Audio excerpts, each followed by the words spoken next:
A Secretaria de Estado de Saúde de Minas Gerais divulgou hoje o boletim epidemiológico do sarampo. E um dos casos investigados é de um paciente de Uberlândia. O repórter Júnior Caritel traz mais informações sobre as doses e a necessidade de vacinação para grupos e idades. Neste fim de semana, haverá mutirão de vacinação. Olá para você que acompanha o Jornal da UFO. Bom, o tema de hoje é sobre imunização.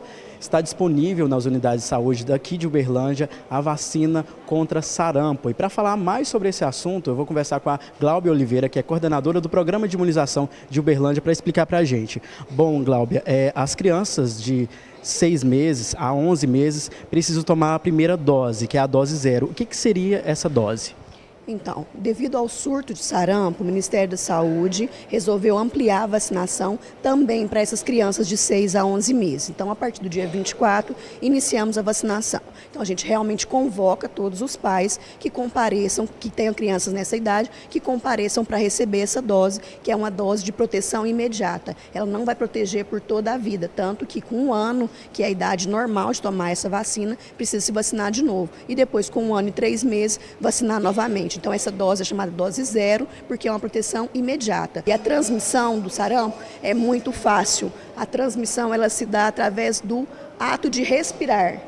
Ela se dá na tosse, no espirro e na respiração. Então, num local onde tem 10 pessoas, uma delas tem sarampo, 8 terão sarampo. Então, por isso é importante, é altamente contagiosa, precisam de procurar essa unidade de saúde. Lembrando, inclusive, para os trabalhadores, né, que as nossas UAIs, as nossas 6 UAIs, exceto a UAI do São Jorge e a UAI Morumbi, elas ficam abertas até às 8 horas da noite, todas as outras UAIs. Então, dá para todo mundo se vacinar, inclusive quem é trabalhador. Cláudia, para a gente reforçar, amanhã vai acontecer o Uberlândia Viva com a campanha de vacinação. Você pode fazer o convite para a gente, por favor? Sim, amanhã nós estaremos no Parque do Sabiá, das 8h30 até o meio-dia. Nossa intenção é intensificar essa vacinação para quem não teve a oportunidade de ir até uma unidade de saúde, mesmo com esses horários ampliados. Comparecer lá amanhã, leve o cartão de vacina. Se não tem cartão de vacina, a gente faremos um cartão de vacina lá no momento. Então, compareça, aproveite essa oportunidade para se imunizar e realmente a gente poder conter o sarampo no nosso município. Okay, muito obrigado pela participação e também pelas informações. Júnior Caritel para o Jornal da UFO. Importante essa alerta sobre o sarampo. Agora, mudando de assunto, o IBGE divulgou ontem o crescimento do Produto Interno Bruto, que é a soma de todas as riquezas produzidas no país. O aumento no segundo trimestre do ano, de abril a junho, foi de 0,4% em relação ao primeiro trimestre. Veja. O resultado foi comemorado no Palácio do Planalto. Um dado positivo da economia, de uma projeção de 0,1 de crescimento no último trimestre, passamos para 0,4. Apesar do alívio, o crescimento é considerado baixo pelo mercado. A expectativa é que, pelo terceiro ano seguido, o crescimento do PIB não chegue a 1% em 2019. Vale lembrar que esse resultado ele não é o suficiente. O governo ele precisa ainda de vários avanços, precisa melhorar a questão do ambiente político, ele precisa passar mais reformas estruturais para de fato conseguirmos ter um crescimento sustentável no médio e longo prazo. O lado bom é que com o novo índice está afastado o risco da economia brasileira entrar em recessão técnica. É o que acontece quando são registradas 2 quedas consecutivas do PIB. Nós ficamos felizes por não ter uma recessão técnica. Agora, o governo não para de falar bobagem, o presidente da República, e isso atrapalha bastante a condição da economia, porque ela também depende da expectativa. Dessa vez, a queda mais sentida e até inesperada foi da agropecuária. Analistas dizem que é resultado da guerra comercial entre Estados Unidos e China. As altas foram na indústria da transformação, 0,7%, na construção civil, 1,9%, nos serviços, 0,3%, e nos investimentos, 3,2%. Nós tivemos um ano aí marcado pela expectativa de aprovação inicialmente da reforma da Previdência. Muitos agentes, especialmente empresários e consumidores, ficaram em compasso de espera em relação à aprovação dessa reforma, que até hoje não ocorreu. A indústria estava travada esperando que o Brasil desse uma demonstração de segurança para que esses investidores pudessem retornar e aumentar o capital de investimento no nosso país. O consumo das famílias também aumentou. Comerciantes de Goiás acreditam que em 2020 o crescimento será maior. Pelas melhorias que está sendo feita nesse setor de confecção. Temos que olhar para o setor de confecção, que é um grande gerador de emprego. E gerando emprego gera riqueza para o Estado. E dando continuidade à nossa série especial essa semana em virtude do aniversário de Uberlândia, hoje o agronegócio é tema em destaque do JU. Uberlândia é referência nesse setor da economia que impulsiona uma cadeia produtiva gigantesca. Veja na reportagem. O Parque de Exposições do Sindicato Rural de Uberlândia já se prepara para receber o maior evento do agronegócio da região, o Camaru. O atual presidente do Sindicato Rural destaca a importância do evento para o fomento do setor agropecuário na região. Aqui nós vamos ter a nata da genética do leite. Então aqui a gente vai tentar disseminar essa genética no rebanho nacional. Então vão ter os melhores filhos das vacas, são os melhores reprodutores, você tem que pegar os embriões da vaca para você melhorar seu plantel. E aí é uma cadeia que vai chegar lá na ponta e aumentar a quantidade de leite dos produtores, né? A mesma coisa acontece com os Nelores, com os bovinos de corte, Nelore, Senepol.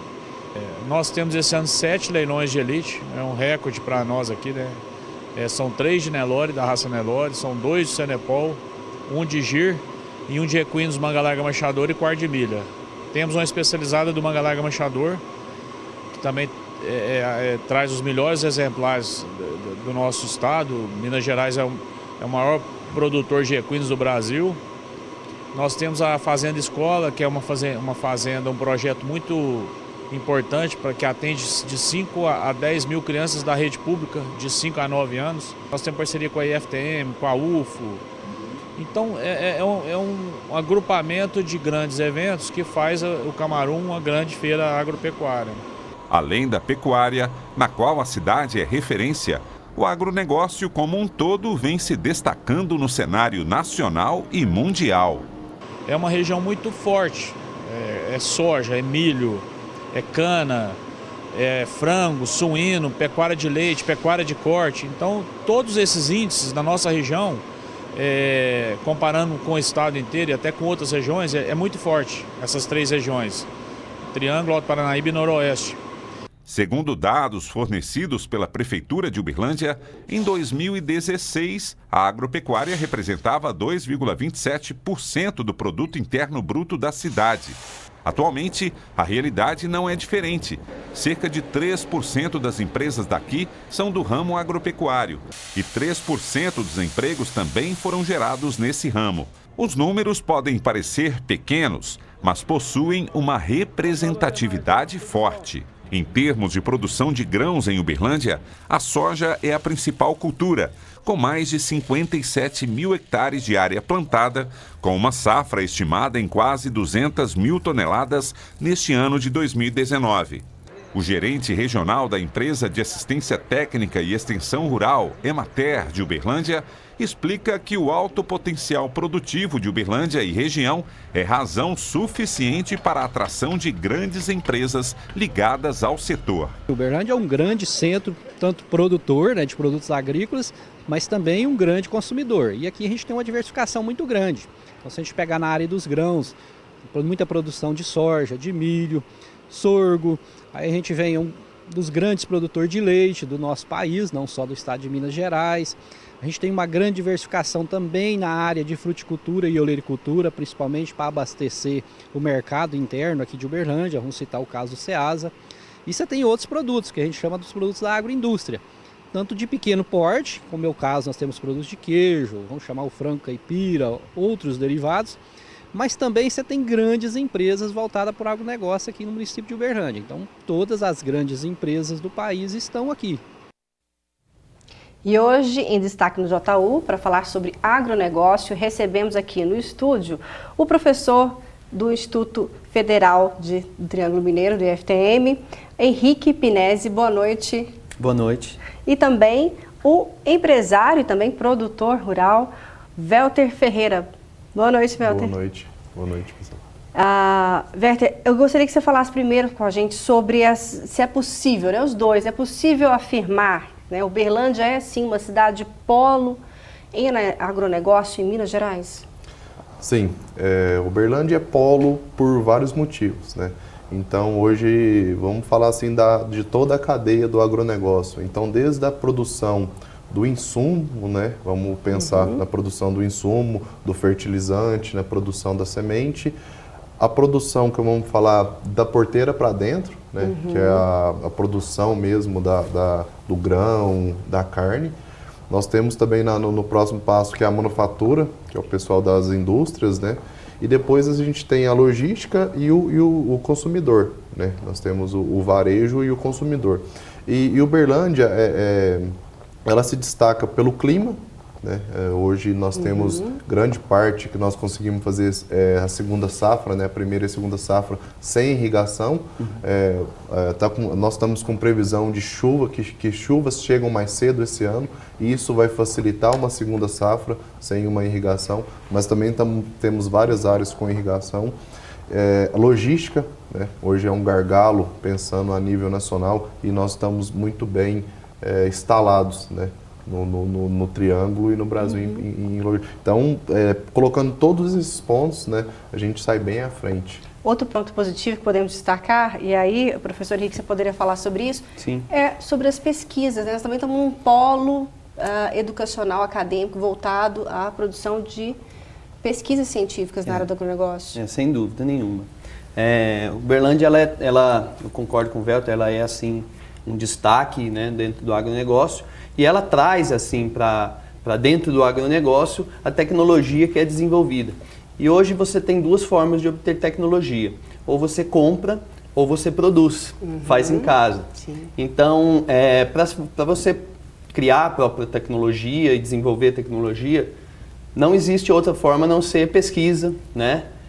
Então são as horas dedicadas ali na instituição. O próprio Instituto Federal do Triângulo Mineiro é um polo de pesquisa, sim, a UFO, entre outros, né? Nós temos aí sistemas aí de inovação, incubadoras de empresa que atuam aí na região. Uberlândia é um polo de inovação, sistemas, logística, desenvolvimento, igual você falou, de pesquisas em campo.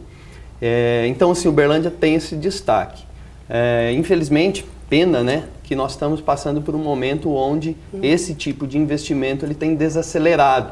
Então, isso vem preocupando, o impacto da falta dessa tecnologia vem preocupando nós que somos pesquisadores a longo prazo. Como que o agronegócio vai sustentar isso até indefinidamente, né? Importantíssimo, então, essa reflexão. E olha só, nós estamos no período de colheita do sorgo. O grão é o 5º cereal mais produzido no mundo, depois do trigo, arroz, milho e cevada. Uma pesquisa da UFO demonstra que ele é um grande aliado também na alimentação de aves. Veja na reportagem de Júnior Caritel com imagens de Lucas Cardoso.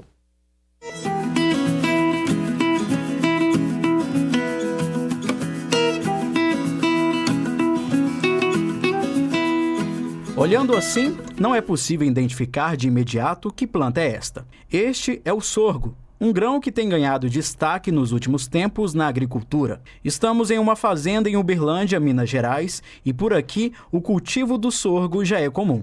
Para se ter uma ideia, os grandes produtores já estão substituindo o milho pelo sorgo, pois é mais rentável, segundo especialistas. No mercado atual de compra e venda de milho e sorgo, o sorgo apresenta uma rentabilidade maior para a indústria, né, por ele ter um custo menor de produção e, consequentemente, um valor menor de comercialização. Da plantação do cereal, partimos para uma granja, aproximadamente 15 quilômetros de distância da área central de Uberlândia. Só neste galpão contém mais de 21 mil frangos, que após 45 dias serão levados para o abate. Na alimentação das aves, contém no cardápio 35% do sorgo que é acrescentado na ração. Quando a gente começou, como era uma coisa nova, teve uma piora técnica nos resultados, porque era uma coisa nova, algo que foi se testando.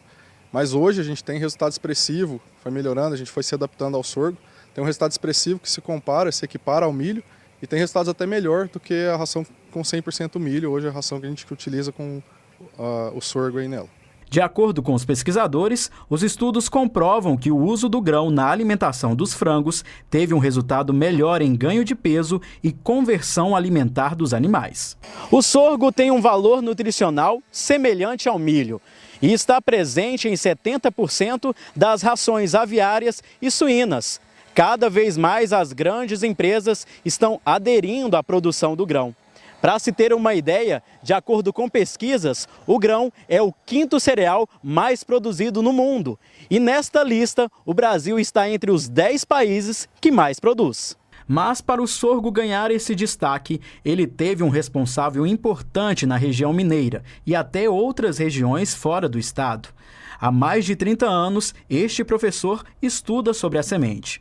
Evandro é pesquisador em sorgo na nutrição animal e tem vários trabalhos desenvolvidos na Universidade Federal de Uberlândia. Pesquisas avançadas e com resultados positivos. O professor sabe que contribuiu com um importante papel na popularidade do sorgo. Para nossa satisfação, hoje, ele passa dos 2 milhões de toneladas. Eu acredito e tenho orgulho em dizer que eu tenho certeza que nós tivemos uma grande contribuição. Quem também contribuiu com os estudos do sorgo foi a Fernanda, que há 10 anos realizou o trabalho junto ao professor Evandro. Na pesquisa foi possível quebrar alguns paradigmas em relação ao cereal, como, por exemplo, o uso de corante na alimentação das aves para a coloração da gema do ovo. Então eu trabalhei com um corante sintético para poder suprir essa deficiência em xantofilas.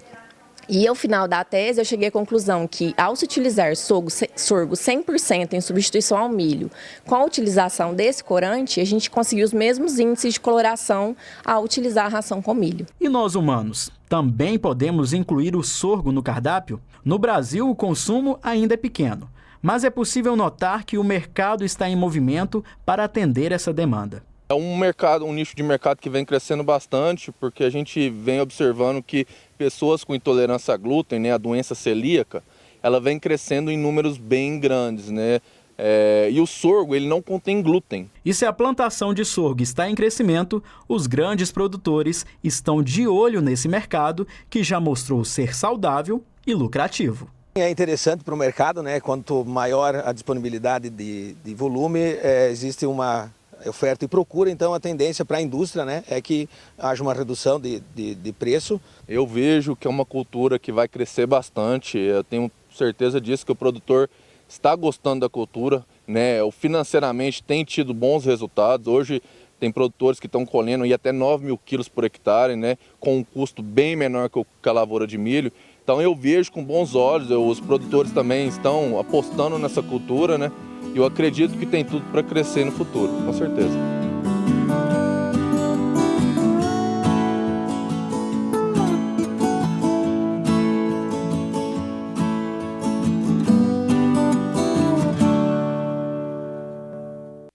Parabéns pela bela reportagem, Júnior Caritel, Lucas, que fez as imagens, e também o professor Evandro, aqui da UFO, que há tantos anos, a Isabela e os outros pesquisadores que contribuíram com a pesquisa dele, essa pesquisa muito importante sobre o sorgo. Agora, voltando a falar sobre o agronegócio de Uberlândia, especificamente sobre as tecnologias, nós vimos aí a pesquisa, o quanto foi importante, né? Quais são os principais instrumentos hoje de avanços tecnológicos utilizados pelo agronegócio em Uberlândia? Bom, Patrícia, hoje o ramo do agronegócio em si é onde que mais se aplica tecnologia, né? Hoje, pensando em maquinário, pensando em correção de solo, em logística, em manufatura, né? Hoje nós temos altos investimentos. E pensando em tecnologia embarcada, né? O que o campo, né, já tem em mãos e o que eles conseguem. Hoje são feitas recomendações por zona de manejo, né? Hoje você já tem semeadura em taxa variável, né? Você tem adubação em taxa variável, você já tem hoje um equipamento que você já faz a leitura do teor de nutrientes do solo por laser, né? Por multiespectral. Enfim, então, antigamente a gente se falava, né? Quem não estuda vai para a fazenda, né? E hoje você tem que estudar, né? para estar operando o maquinário e para tomadas de decisão no campo. Podemos dizer então que o campo deixou de ser analógico e já é totalmente digital, Hoje, né? sim. Já é bem digital, na verdade. Bem digital. Bacana.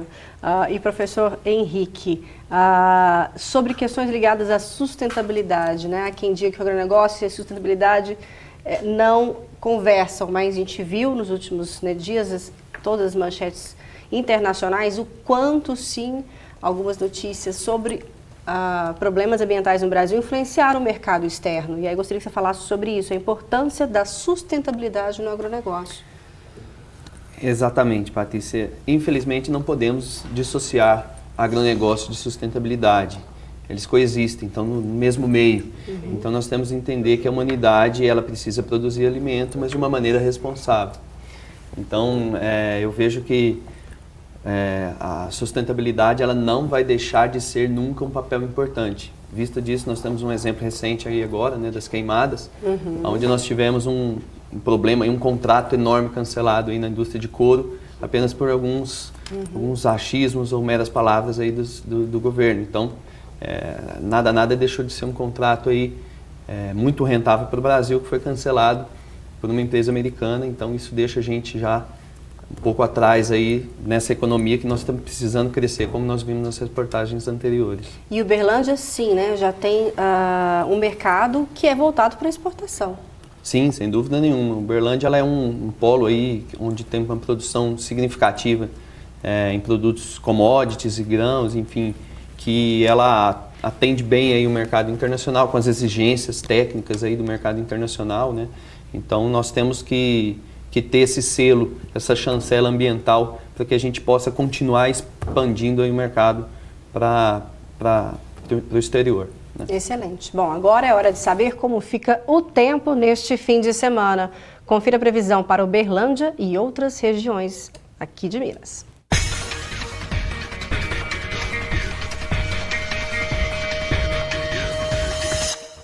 No dia do aniversário, Uberlândia deve permanecer ensolarada. A mínima prevista é 19 graus e a máxima 32. O sol predomina em Monte Carmelo, temperatura mínima 17 graus e máxima 32. Ituiutaba com altas temperaturas e tempo seco, mínima 19 e máxima de 36 graus. Sábado ensolarado também em Patos de Minas. Por lá, os termômetros marcam entre 18 e 32 graus. Sol durante todo o dia em Monte Alegre de Minas, temperatura mínima 19 graus e máxima 34. Hoje é sexta-feira, dia da nossa agenda cultural, e vamos receber agora, ao vivo, no nosso estúdio, o Eloy Schweikart para falar sobre as atrações desse fim de semana. Olha só. Eloy, boa noite. Olá, Patrícia, boa noite a todos. Que bacana ter você aqui ao vivo no estúdio com a gente. Bom, esse final de semana, especial com o aniversário de Uberlândia, imagino que a cidade está repleta de atrações. Realmente, o final de semana vai ser de festa e de muitas comemorações. Sábado e domingo, no Teatro Municipal, temos as apresentações e shows de artistas como Tarcísio, Mano Velho, Wood Jazz Big Band e Sudário, que agitam o sábado a partir das 6 horas da tarde. Já o domingo tem atrações como Coral Praiano, Orquestra Musical Experimental e mais para o final da tarde e início da noite, shows do Quinteto do Samba e da cantora Ana Canhas. Já no domingo também tem divertimento no Espaço Ciranda, no bairro Granja Marileusa. É a primeira edição do UD IPA, encontro de gastronomia com trucks e música ao vivo. O evento tem entrada gratuita e começa às 4 horas da tarde. Além de toda essa programação, o repórter Júnior Caritel traz mais uma dica para o final de semana. Olá para você que acompanha o Jornal da UFO. Neste fim de semana vai acontecer a mostra de filmes Jorge Méliès aqui na Universidade Federal de Uberlândia. E eu vou conversar agora com a professora Juliana, que também é produtora cultural e que está organizando esse evento que vai acontecer aqui. Para a gente começar, Juliana, eu queria que você explicasse quem foi Jorge Méliès. Jorge Méliès, ele foi um dramaturgo francês. Ele trabalhava primeiro com teatro, com ilusionismo, e daí ele se encantou com a obra dos irmãos Lumière, né, que foram os primeiros cineastas a fazer, inclusive, filmes documentais e tal. Então ele levou toda a técnica que ele tinha do ilusionismo, do teatro, para as telas do cinema. Agora conta pra gente como que vai ser essa mostra que vai acontecer aqui na Universidade Federal. Vai ser no fim de semana, mas qual dia e horário? Então, vai ser nesse domingo agora, dia 1º de setembro, da 1 da tarde até as 19 horas. E é aberto ao público, à comunidade em geral. Inclusive, a mostra vai ser aberta com uma peça de teatro com o Carl Oliver, que se chama Jorge, o Pequeno Méliès. E na sequência a gente vai exibir a invenção de Hugo Cabret, do Martin Scorsese, que foi um filme super premiado. Que o que é? Para as pessoas que não conhecem o Jorge Méliès, poder conhecer um pouquinho sobre a história dele, sobre quem foi ele. E é um filme lindo que é para as crianças, é para adultos, ele é um filme emocionante. Na sequência, a gente vai ter a mostra dos filmes do Méliès, que são a maioria deles são curtas-metragens, né?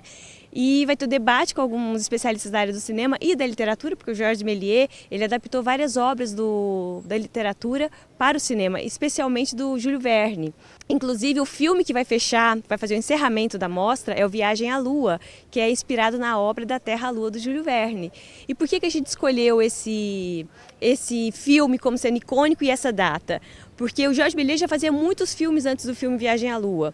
Só que o Viagem à Lua ele foi feito no dia 1º de setembro de 1902, então é o dia da nossa mostra. E por que esse ano fazer essa homenagem a esse filme Viagem à Lua? Porque a gente está comemorando 50 anos da chegada do homem à Lua. A mostra de filmes de Jorge Méliès vai acontecer esse domingo, dia 1º de setembro, no Anfiteatro 5OE da Universidade Federal de Uberlândia, Campus Santa Mônica. O horário da 1 às 19, aberto à comunidade em geral, entrada gratuita e classificação livre. Ok, muito obrigado pela participação e também pelas informações. Boa mostra, tá bom? E ficamos por aqui, Júnior Caritel, para a Agenda Cultural. E para quem prefere ficar em casa, ler um livro ou assistir um filme, escutar uma boa música, fique com as dicas do pessoal. Vou indicar um dos meus cantores favoritos no momento, que é o Bacchus do Blues. Ele é um cantor baiano que ele traz o cenário do rap de uma forma mais diferenciada, porque a gente está acostumado com rap nesse sentido muito sul, sudeste, enfim. E aí agora trazendo essa pegada nova, com os ritmos um pouco mais quentes, eu acho muito legal. O filme O Fabuloso Destino de Amélie Poulain, que é um filme meio cult francês, que ele fala sobre uma mulher de meia idade que ela encontra na sua casa uma caixinha com algumas lembrancinhas, uns brinquedos e ela quer saber de quem é isso, então ela sai em busca na cidade que ela mora lá na França para buscar quem que era o dono dessa caixinha, mas no final eu não vou contar porque o final é muito interessante. Eu indico o álbum da Taylor Swift que ela lançou novo, Lover. É um álbum que ela fala sobre estar apaixonado e ela traz uma sinceridade muito grande nas letras e na produção, que é com o Jack Antonoff, que é um produtor, tem Grammy e tal, é um álbum muito bom. Vai estar, acho que, no Grammy desse ano, então acho que vale muito a pena ouvir. Bom, Patrícia, essas foram as dicas da nossa agenda cultural de hoje. Excelente, lembrando também que começa as atividades do Camaru 2019. Exatamente, muitos shows, atrações e leilões. Muito bacana. Bom, a gente está quase encerrando, então eu gostaria de agradecer muito a participação aqui hoje do professor do IFTM, Henrique Pinesi. Obrigada, viu? Obrigado a você, Patrícia. E também do empresário, o Werther Ferreira. Muito obrigada pela sua participação hoje aqui com a gente. Obrigado eu. Bom, o Jornal da UFO dessa sexta-feira fica por aqui. Tenha uma excelente noite e curta os 131 anos de Uberlândia. Para você que é uberlandino, uberlandense, tenha uma excelente noite. Tchau, até semana que vem.